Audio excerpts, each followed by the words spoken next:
Começa agora o Podes, o podcast do Espírito Santo, uma realização dos cartórios de protesto. Aqui conversamos com lideranças, empresários e empreendedores e profissionais que contribuem para o desenvolvimento empresarial do nosso estado. Seja muito bem-vinda, seja muito bem-vindo ao Podes, o podcast do Espírito Santo, uma iniciativa e realização dos cartórios de protesto. Eu sou Rubem Rochel e estarei com vocês nesse nosso bate-papo. E hoje nós vamos falar exatamente de proteção de dados, sistemas de gestão e como tudo isso ajuda no desenvolvimento capixaba. Para isso, nós estamos recebendo aqui, nos nossos estúdios, a Berta Paigel, que é advogada, auditora, líder e consultora em sistemas de gestão e LGPD. Seja muito bem-vinda, Berta. Muito obrigado por ter aceitado o nosso convite aqui. Muito obrigada.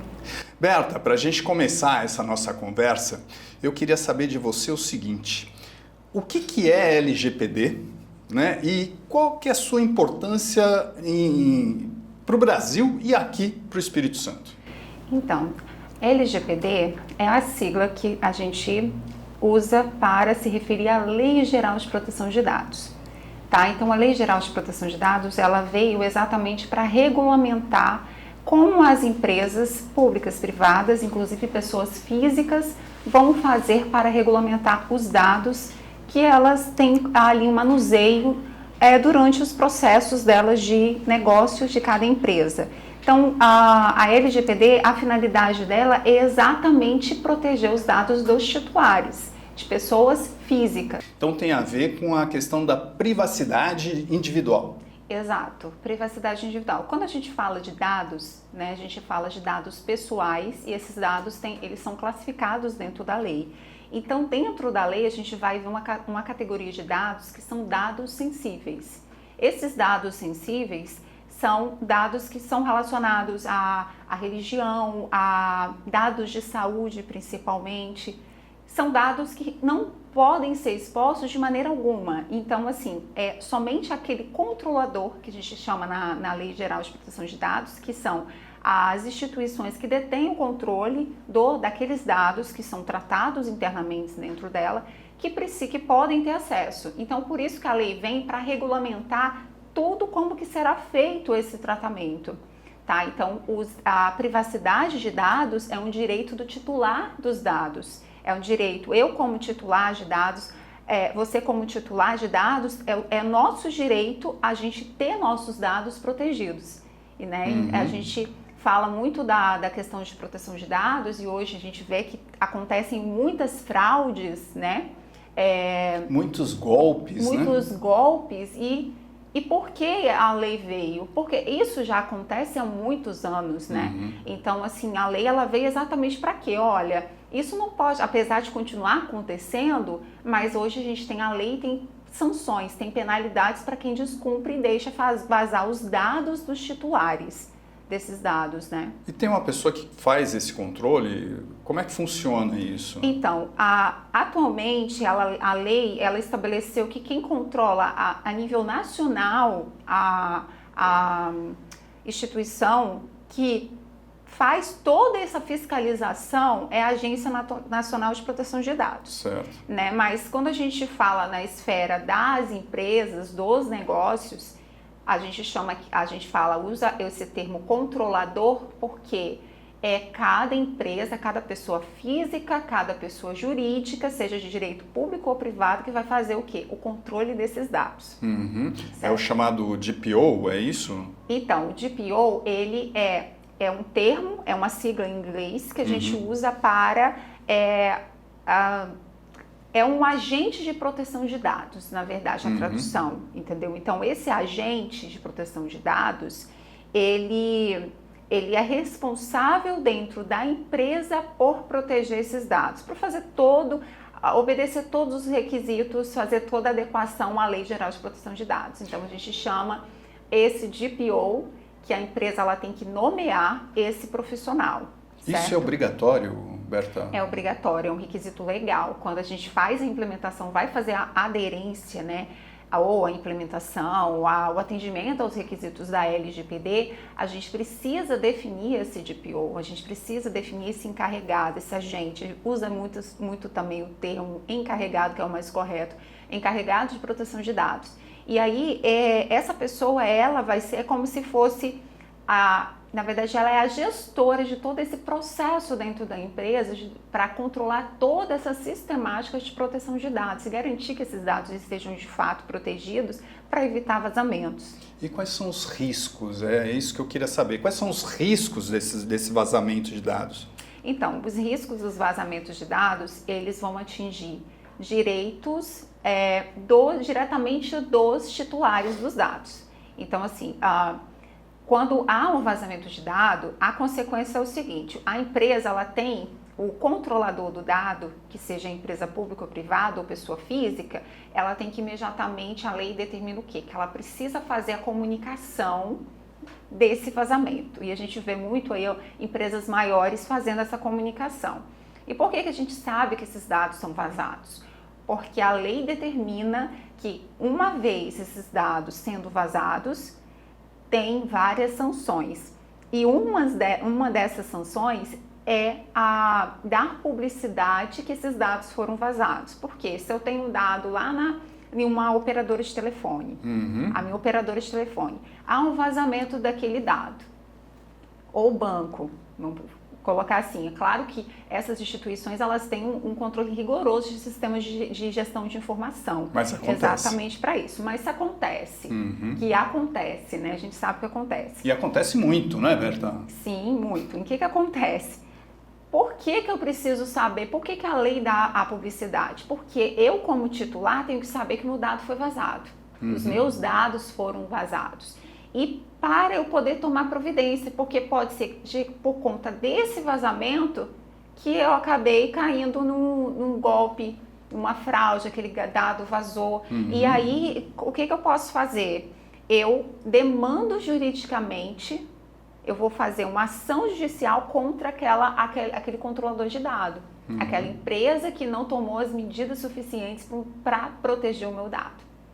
Os meus dados. Então, é exatamente isso. E claro que tem outras sanções por descumprimento, tem uma multa de até 2%. É exatamente isso que eu ia perguntar. O que acontece com a empresa? A empresa vaza o dado, a gente fala, poxa, eu tenho que entrar com uma ação contra a empresa e a empresa fica ali... Não fica só nisso. A empresa ela tem que gerar um relatório de impacto, ela tem que fazer uma avaliação imediata, ela tem que fazer a comunicação, ela tem que gerar um relatório de impacto do vazamento desses dados e ela também sofre a sanção de acordo com o faturamento dela ali. A multa vai ser de acordo com o faturamento dela, tá? Fora a imagem dela que é prejudicada pelo fato de dar publicidade do vazamento, a imagem dela já fica prejudicada, certo. Né? Então, assim, é claro que hoje em dia a gente está no mercado de consumo, a gente pode optar por alguns fornecedores, a gente tem aquela possibilidade de a gente optar por este ou por aquele, às vezes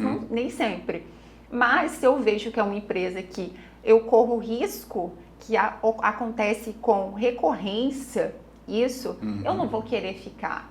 Então, essa conscientização, ela está cada dia maior por parte dos consumidores. Existe algum tipo de campanha para esclarecimento do consumidor, alguma coisa desse tipo? Então, infelizmente, eu nunca vi essa campanha em relação à conscientização de proteção de dados. A lei é uma lei recente, ela é de 2018, ela não é uma lei... não temos nem 10 anos de lei, certo. Mas a lei, ela ainda... Muitas empresas faltam implementar essa sistemática da proteção de dados. Muitas empresas ainda precisam fazer aderência à lei de proteção de dados. Berta, mas por que essas empresas não aderiram ainda? Se é uma lei. Se é uma lei, se é requisito legal. Simplesmente porque ainda não tem fiscalização intensa em relação ao cumprimento dessa lei. Quem deveria fiscalizar, Berta? Então, quem deveria fiscalizar é a Agência Nacional de Proteção de Dados. Na verdade, ela tem que definir agentes fiscalizadores, mas isso ainda é algo que acontece, a gente vê acontecendo com empresas maiores, né, que são... Ainda não chegamos nas menores, nas de médio e pequeno porte. E todas elas têm que ter esse controle. Todas elas têm que ter, inclusive pessoa física. Por exemplo, se eu tenho lá, eu contrato a contadora para fazer o meu imposto de renda anual. Os contadores vão ficar bravos comigo. Mas é um exemplo só. É um exemplo. Aquela contadora que faz o meu imposto de renda anual, ela tem obrigação de tomar medidas de segurança com os meus dados, porque aquilo ali são dados com sigilo fiscal, inclusive. Então, são dados meus que estão ali, né? E tem dados de saúde, o comprovante que a gente envia para deduzir, enfim, tem vários tipos de dados que estão envolvidos ali no processo de declaração de imposto de renda. Ela, como pessoa física, se ela não for uma PJ, ela tem a obrigação de tomar medidas necessárias para proteger os meus dados. E aí, a abrangência dessa sistemática de proteção de dados, a gente faz de acordo com cada processo de cada empresa, de acordo com cada negócio, entendeu? Berta, isso não é uma novidade em outros países, né? Na União Europeia, me parece que já existe lá o GDPR, não é isso? Sim. Regulamento Geral sobre Proteção de Dados. Quer dizer, a gente está meio que copiando essas fórmulas de fora ou a gente está implementando um novo sistema aqui? Então, na verdade, a LGPD, ela tomou como base essa lei, todas as normas europeias. Porém, o mínimo que a gente precisa obedecer é a Lei Geral de Proteção de Dados. Entretanto, há várias empresas maiores, que são empresas, assim, a gente fala grandes clientes no mercado, que eles exigem dos seus fornecedores que eles cumprem não somente a LGPD, mas eu, assim, como consultora, eu já peguei empresas em que exigiam muito além da LGPD no que tange aos sistemas de gestão de informação, com base nas normas europeias, ou seja, que vai além. A gente questionou, poxa, mas isso não tem aqui exigência? Não, são regras contratuais, porque eles querem que você vá além daquilo, eles te exigem mais para você ter o quê? Fazer uma contratação com ele, é como se fosse um edital público. São essas as regras, você precisa se adequar. E a gente tem que se adequar. Esses fornecedores, eles acabam tendo que se adequar quando tem algo a mais do que a LGPD, a brasileira, para eles não perderem demandas, né? A gente tem ideia de proporção, quantas empresas, vamos pensar aqui no Espírito Santo, quantas empresas já estão adequadas à LGPD, quantas ainda, qual que é o mercado aí para a LGPD? Ideia, números e estatísticas, eu não saberia, realmente eu não sei te passar. Mas a minha percepção em relação à Lei Geral de Proteção de Dados é que as empresas elas só procuram quando elas são demandadas em relação à adequação. Como eu te falei, olha, tem um cliente que ele está me exigindo a Lei de Proteção de Dados. E aí, quando eles buscam a consultoria, eles buscam o principal motivo dentro do nosso mapeamento é que tem algum cliente exigindo. Uma cobrança externa. Há uma cobrança externa, não é nem por conta de fiscalização, porque eu ainda não vi nenhum caso que a fiscalização bateu e falou, olha, você não tem, você tem que se adequar. Aqui no Espírito Santo. Porém, a maioria dos casos, quando eu questiono para o meu primeiro contato, qual a razão de você estar buscando a adequação à lei? Tem um cliente meu exigindo, tem para eu fazer um cadastro na Petrobras, eu preciso. Então é mais ou menos por conta da exigência de clientes, não por conta de conscientização de que precisa ter, ou entendeu? cumprimento da lei. Cumprimento da lei. Agora, quais setores aqui no Espírito Santo estão mais avançados aí em relação ao cumprimento da LGPD? Setor onshore e offshore. Exatamente por conta desses grandes clientes. A área de saúde, hospitais que precisam de um controle bem rigoroso, porque a gente envolve ali questão de não somente de Lei Geral de Proteção de Dados, mas os hospitais eles estão bem mais à frente, conscientizados em relação à governança, a políticas, a parte de compliance, isso tudo eles já estão muito mais conscientes. A parte de comércio exterior também, por lidar também por um volume muito grande de dados. Acredito que são as principais áreas, né? Agora, no viés contrário aí, quem é que está fora aí? Os menores. Pequenas e microempresas. Os menores. MEI, você esquece que tem. Dificilmente, apesar de a lei ser aplicada à pessoa física, a MEI também, no caso, porque o MEI ele é uma pessoa física, mas com natureza ali de pessoa jurídica. Apesar disso, dificilmente você vai encontrar, a não ser que seja para atender um requisito de fornecedor, e microempresas também são pouquíssimas, somente essas que também vão atender requisitos de fornecedor. Então, assim, somente as maiores corporações, as maiores empresas, bancos, o ramo bancário também, por conta na verdade, os bancos eles já tinham um sistema de gestão de informação que já tratavam muito assim, sempre focado nesse tratamento de dados. Certo. Porém, depois da LGPD, tem outros controles muito mais rigorosos a serem cumpridos. Agora, Berta, todo mundo tem que seguir a LGPD. Sim. Qual é o passo a passo aí? As pessoas têm que fazer isso o quanto antes, obviamente, porque é uma legislação, está em vigor e as pessoas têm que se adequar à lei. Qual é o passo a passo? O que ela tem que fazer primeiro? Então, o passo a passo, a gente exatamente entender os requisitos da lei, estudar a lei. A gente sempre começa estudando, verificando todos os requisitos legais ali, todas as normas que são estabelecidas para cumprir cada requisito daquele. Então, assim, quando a gente pega uma consultoria de adequação à LGPD, como que a gente inicia isso? A gente primeiro claro, isso foi estruturado de acordo com o nível de experiência de implementação ao longo dos anos, né? Mas a gente começa fazendo o quê? O mapeamento dos processos internos da empresa para saber por onde esses dados passam, como que é a coleta desses dados, como que é o tratamento desses dados, para a gente poder exatamente identificar onde estão os principais pontos críticos do tratamento de dados. A gente já teve aí alguns grandes vazamentos aí, né? Inclusive aqui no Espírito Santo, de operadora de saúde. Sim. O que isso traz de lição? Quando há vazamentos, né? Como eu mencionei lá atrás, elas são obrigadas a gerar um relatório de impacto. Então, dentro de uma sistemática de implementação, a gente busca sempre trabalhar com a questão de lições aprendidas daquele vazamento.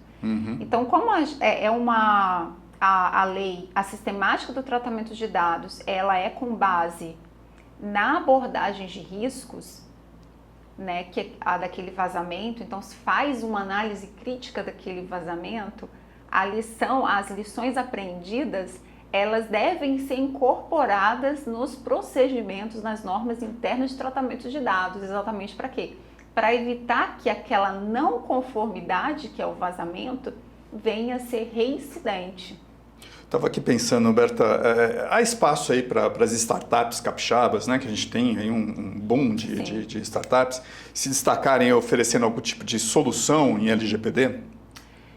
Sim, sempre a gente tem essas possibilidades, né, de inovar, buscar soluções inovadoras no mercado. Eu acredito que sim, principalmente no que tange a estabelecer mecanismos, né, que vão facilitar a vida do empresário para fazer esse tratamento desses dados, né. Então, acredito que seja super válido, né, a desenvolver ferramentas para melhorar. Mergulho em cima da LGPD. Sim, porque a gente, de fato, se for pegar para olhar assim, hoje a gente trabalha muito com formulários, não tem um sistema de gestão de informação para fazer o controle documental, por exemplo, da parte da norma. São formulários e mais formulários, então assim, é muito importante a gente pensar que o que é desenvolvido para otimizar o tempo e facilitar a geração de relatórios, indicadores de desempenho, porque não deixa a Lei Geral de Proteção de Dados, eu falo que ela acabou estabelecendo um sistema de gestão de tratamento de dados. Exato. Porque a gente vê que tem sistemas de gestão de qualidade, tem sistemas de gestão de segurança de informação, tem o sistema de gestão de proteção de dados. Então, eu acredito que seja totalmente cabível desenvolver ferramentas para otimizar o tempo do empresário, das empresas maiores, que têm um volume de dados maiores, que também possibilite a geração, controle, monitoramento e geração de indicadores. Porque isso facilita na tomada de decisão.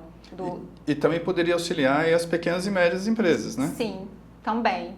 Porque me parece que assim, se as grandes não estão cumprindo, as pequenas e médias, elas ficam realmente alijadas de todo o processo. E não tem uma diferença, não tem como diferenciar. Assim como a grande trata um dado, a pessoa física, as pequenas também tratam. É claro que o que vai diferenciar ali é a exposição, o mecanismo, as ferramentas de sistemas de gestão de informação, que às vezes a pequena também não tem acesso, entendeu? Não tem condições de implementar. Ela vai implementar um backup, ela vai implementar um controle não tão rigoroso igual as maiores.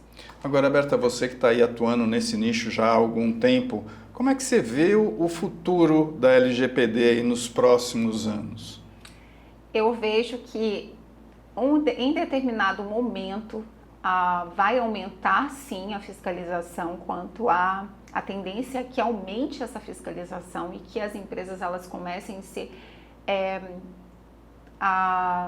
multadas e aplicadas as devidas sanções, porque são requisitos legais. A gente sabe como que as coisas, às vezes aqui no Brasil, elas demoram a serem desenvolvidas. Então, existe a norma, algumas normas, elas existem, só que falta regulamentação. Falta definir agentes fiscalizadores, e vai chegar um ponto em que eles vão estabelecer uma sistemática de maior controle. Isso é o que a gente tem visto em todas as áreas, né? Praticamente. Então, vai chegar um ponto que não vai ter saída, vai ter que se adequar. Então, a tendência é que sejam que essas empresas, essas pessoas físicas e jurídicas, elas vão se adequando aos poucos. E também os consumidores, eles estejam mais conscientizados quanto à Lei Geral de Proteção de Dados. Porque, por exemplo, a gente falou de golpes, de fraude, mas quantas vezes você já recebeu ligações que você não liberou o teu contato? Exato. Antigamente eu sou da época que a gente tinha a lista telefônica, né? E aí a gente pegava o telefone na lista telefônica. Hoje em dia a gente não sabe como eles conseguem mais o nosso telefone, mas eles conseguem o nosso telefone com o quê? Com base de dados.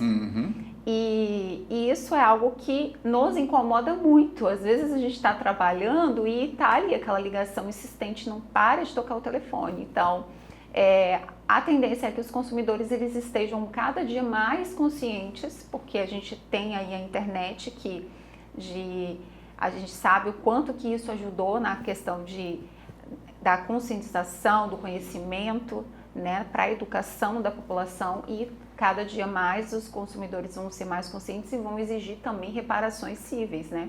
O problema é que a gente não tem essa clareza do que a gente faz. Então a gente abre um site lá, aí vem lá, aceitar. E a gente aceita. A gente não sabe nem o que a gente está lendo, o que a gente está aceitando. A política de privacidade. E isso é um problema, né? Porque com isso a gente expõe os nossos dados. É como se fosse um contrato de adesão. Né? Então, o contrato de adesão, o quê? Você está dentro do meu site, você quer navegar, eu tenho a política ali de privacidade e tem a política também de sistema de informação. Tem várias políticas dentro que a gente desenvolve dentro da LGPD. E aí, acaba que você aceita, em muitos casos, como contrato de adesão. Eu vou ali comprar algo, eu vou ali fazer faculdade, eu tenho que assinar porque é um contrato de adesão. Mas não significa que aquilo ali como você tem que cumprir aquilo ali que é a regra, porque não foi algo discutido bilateralmente, é algo unilateral. entende? Exato. Que nem a questão do consentimento. A gente não falou também a questão do consentimento, que Pois precisa ter para tratar os dados.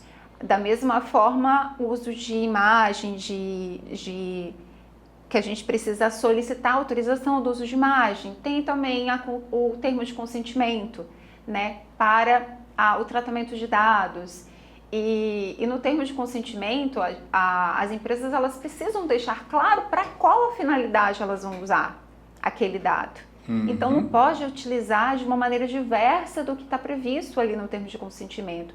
É exatamente para aquela finalidade única. E a lei ela fala que tem um princípio que a gente já faz no início da implementação o seguinte: por que o mapeamento? Porque eu preciso saber que se os dados que você está coletando na empresa, eles são os mínimos possíveis, porque tem que ser os mínimos possíveis para a finalidade do que ele está sendo coletado. Não pode ser tudo. Não pode ser excessivo. Não tem o porquê.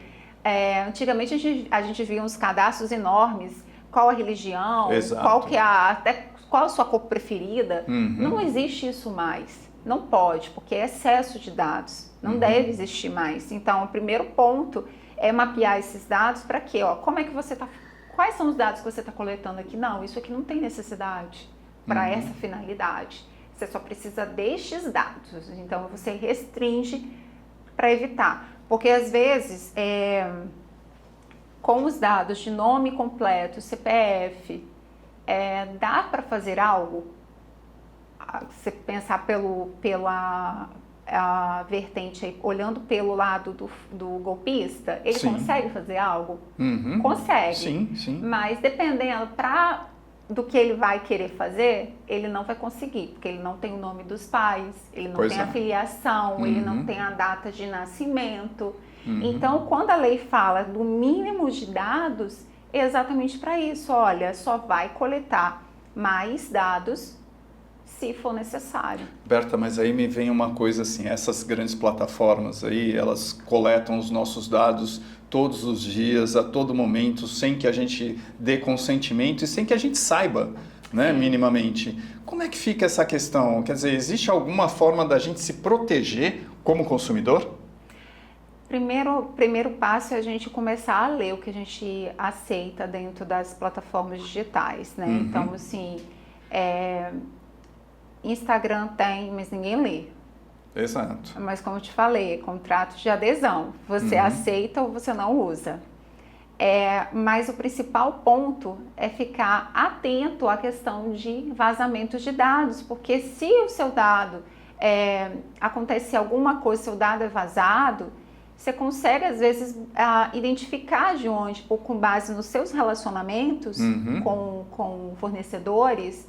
Você sabe, a minha companhia, a minha operadora de telefone é essa, o meu banco é este. Então, tem como você imaginar de onde vazou. Nem sempre é possível saber, infelizmente, nem sempre é possível saber de onde, quem pegou nossos dados. Tem como bloquear isso de alguma forma? Bloquear de deixar de... Houve o vazamento, eu tenho como bloquear de alguma forma? Já vazou? Não, você tem como pedir... lá onde uma vazou, reparação? Tem como você pedir a exclusão dos seus dados, excluir os seus dados, e você tem como pedir a reparação civil, que é o que eu te falei. Quando dá a publicidade desse vazamento, olha, vazou daqui, você pode pedir a reparação do dano. As pessoas pedem, Berta? Não pedem. Não pedem. Até hoje ninguém pediu para eu processar. Peguei um caso de... parecido para processar por conta de vazamento de dados. Na verdade, eu, Berta, como advogada, eu já ganhei isso, estava no início da lei de proteção de dados, eu até contei isso numa outra entrevista que eu dei há um tempo atrás, o seguinte, me ligaram fazendo uma cobrança, falando que era Banco Real.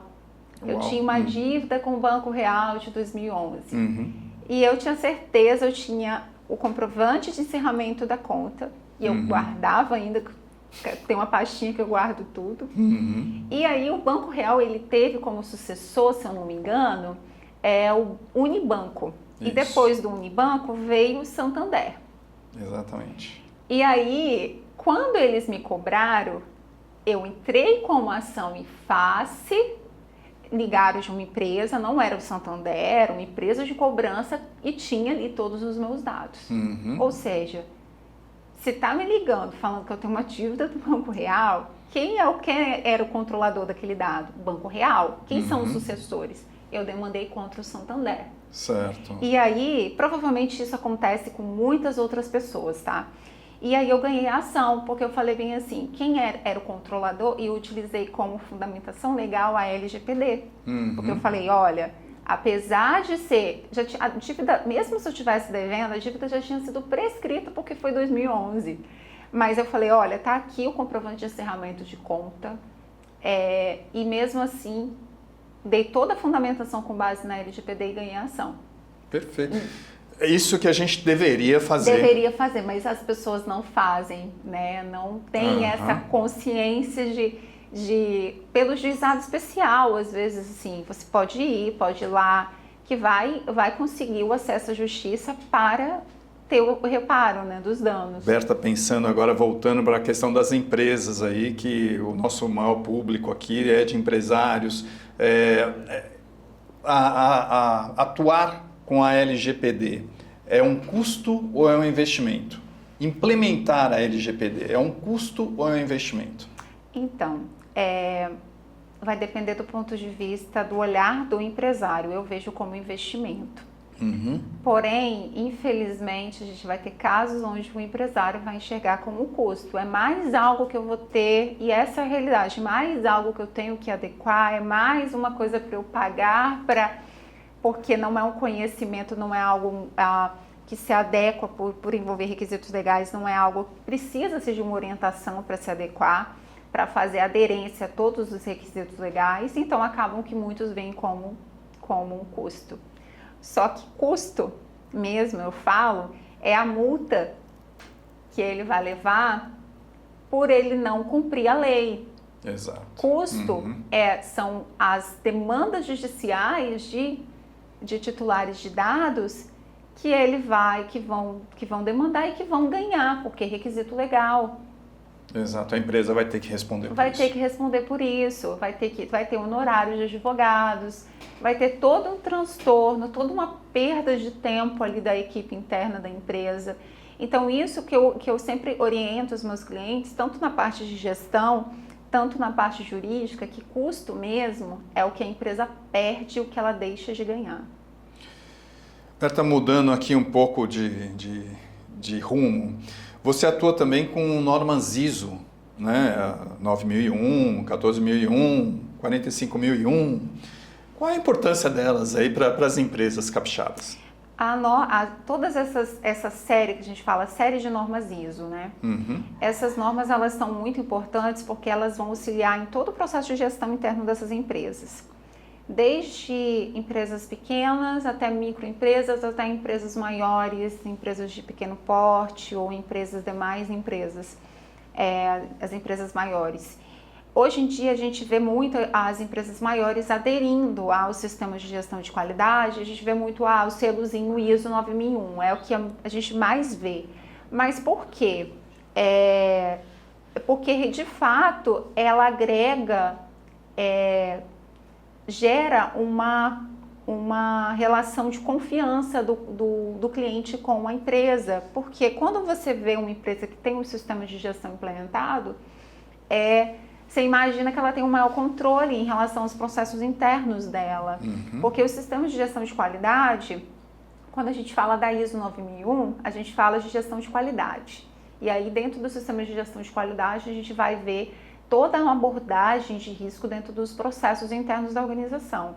Então, isso é tudo focado em quê? Na satisfação, na qualidade e na satisfação final do cliente. Então, quando tem o sistema de gestão, independente da gestão da empresa ser muito boa ou não, o sistema sempre vai auxiliar a empresa a ter uma gestão melhor, ter indicadores de desempenho, porque acaba que toda a sistemática do sistema de gestão possibilita isso. E quando a gente fala na 14001, a gente vai falar de sistemas de gestão ambiental, que é uma norma voltada para fazer as empresas ali a se conscientizarem né, dos impactos ambientais, então tem toda uma sistemática desenvolvida voltada para diminuir o impacto ambiental.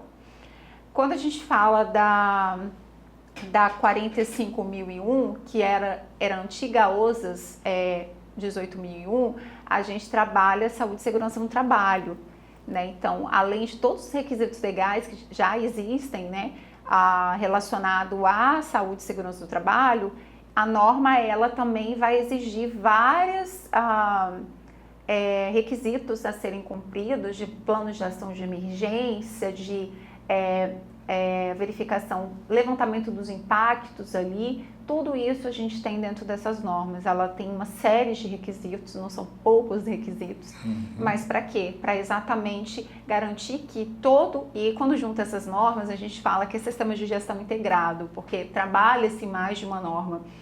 E exatamente para quê? Fortalecer a gestão.